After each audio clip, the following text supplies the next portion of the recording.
Shape the future, choose teacher profession.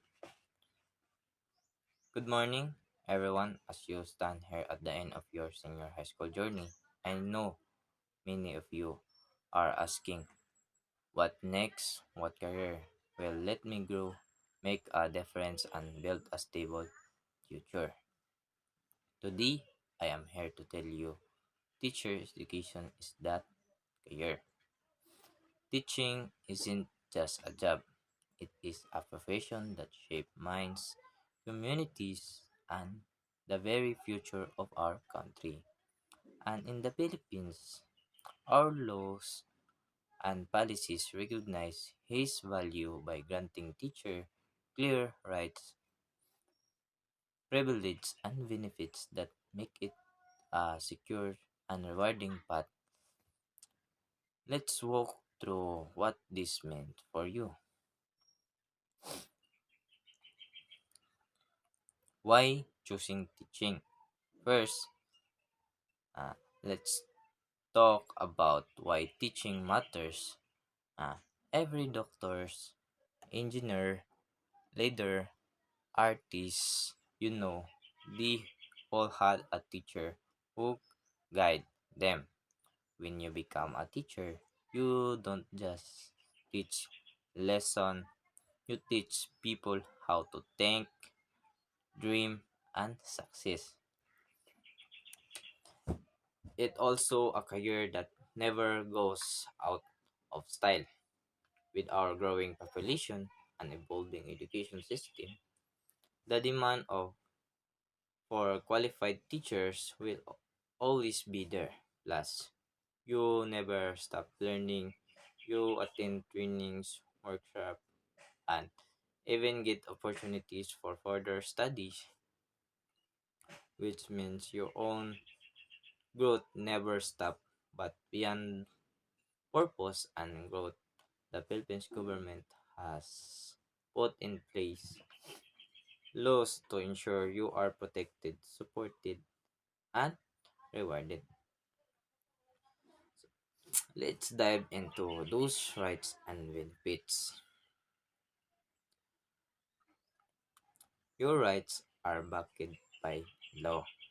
Did you know that teachers in the Philippines have specific laws written just to protect them?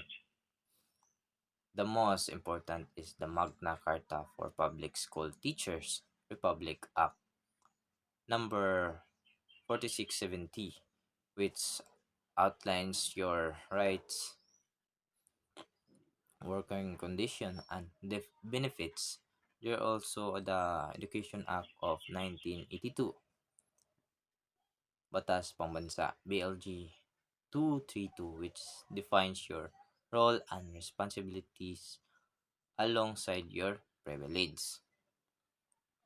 This means that when you become a teacher, your rights aren't just promise. They are legal entitlements important.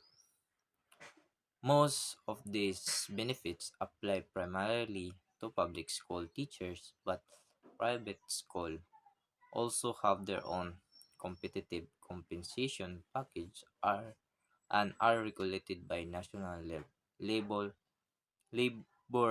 laws.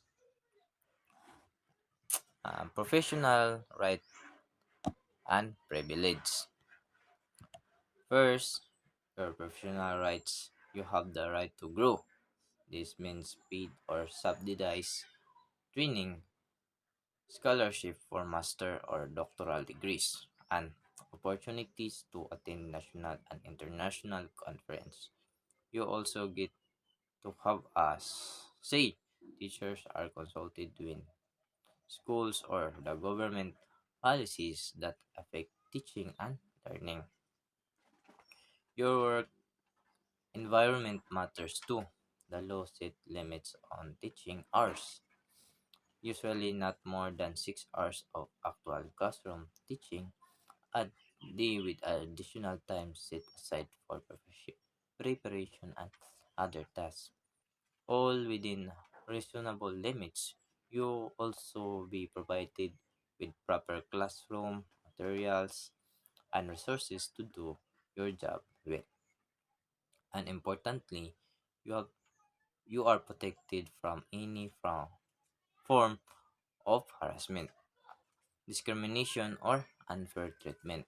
Your dignity as a professional is always upheld.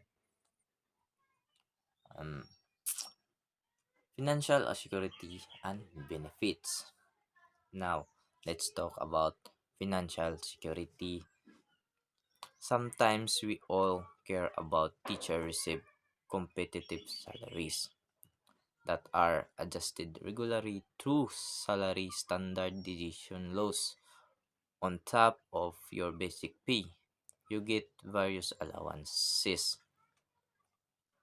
cost of living allowance or COLA to help with daily expenses, and special hardship allowance if you teach in remote or challenging areas. This also comes with perks like priority for promotion, clothing allowance for your uniforms and professional attire. You're also entitled to bonuses, mid-year bonus, year-end bonus, performance-based bonus, and the mandatory 13-month fee. When you retire, you have a pension to support you.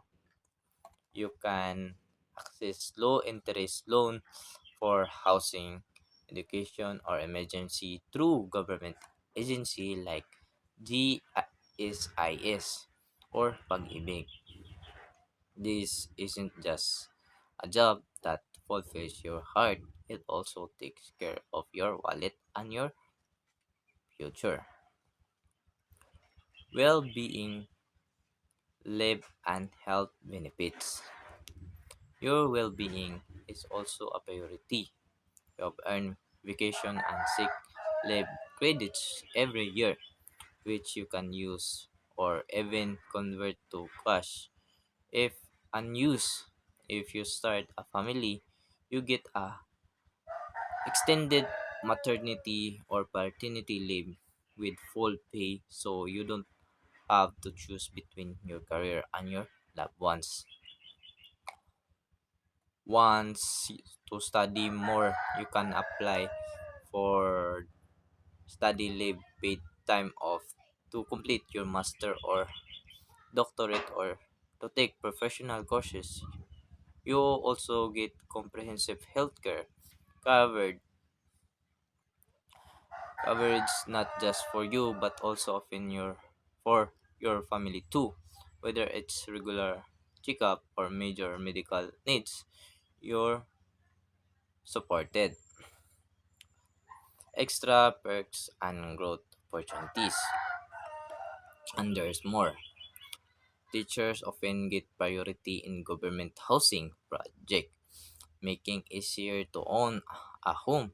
Some businesses also offer discount to teachers as a way of showing appreciation.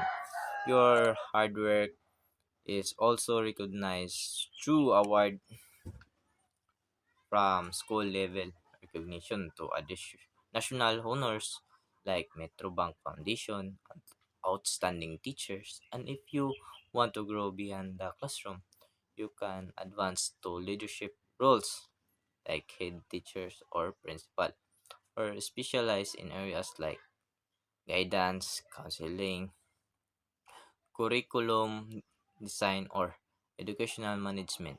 The path is wide open.